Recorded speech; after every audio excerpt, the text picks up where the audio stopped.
Earlier this month, Attorney General Garland released a memo instructing Department of Justice employees to respond to increasingly passionate school board meetings across the country.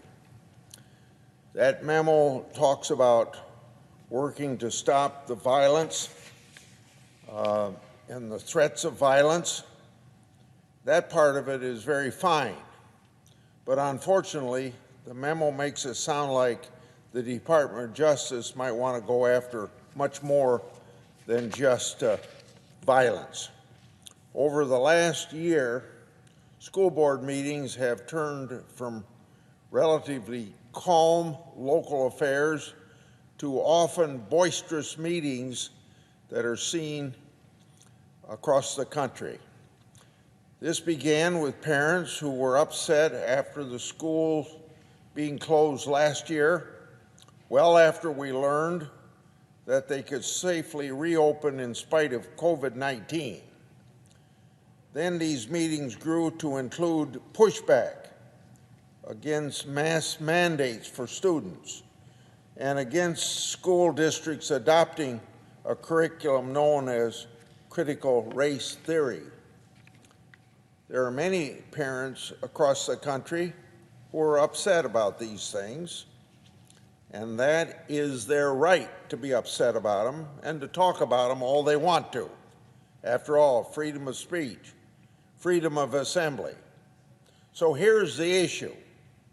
The Attorney General's memo spoke of violence and threats of violence. Make no mistake about it. Violence should never be used to get what you want in politics. It's illegal for a good reason, and making real, true threats is illegal as well. They scare people, and that's not right. No one should ever threaten someone with violence just because they're angry about some school policy. Unfortunately, however, Department of Justice memos goes further than that. A person reading it might think a parent can't really speak his or her mind at a school board meeting. That spirited debate is not welcome.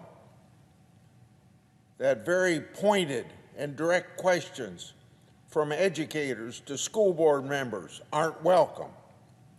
That deep disagreements are not welcome.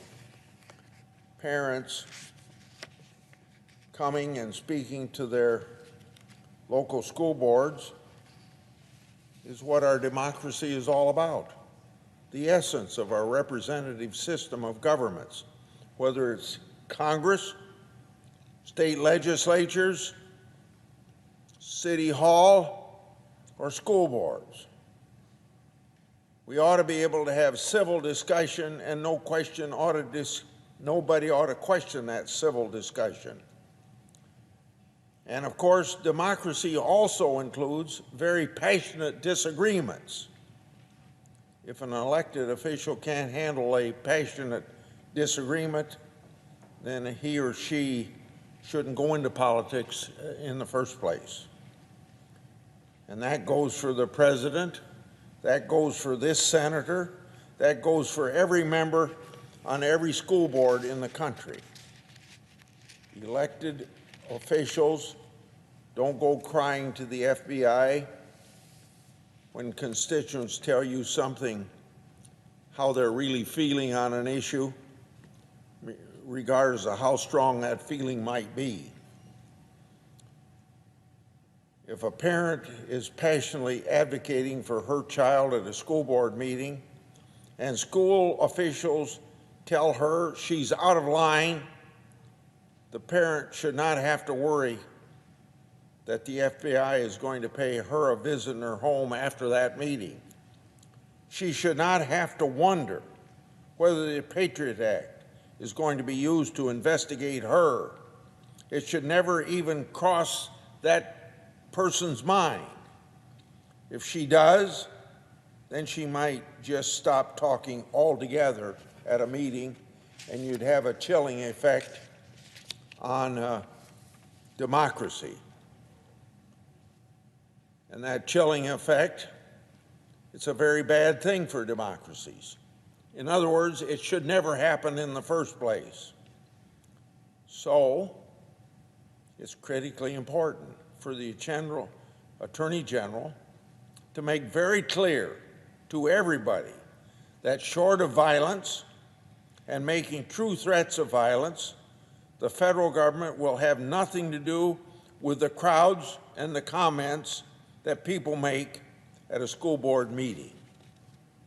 All of my Republican colleagues on the Senate Judiciary Committee and I sent a letter to the Attorney General telling him just that. He should make clear to all Americans that unless there is a physical violence or threat of physical violence, federal law enforcement has nothing to do with local school board meetings. And he ought to take into consideration the capability of local law enforcement to take care of it in the first place.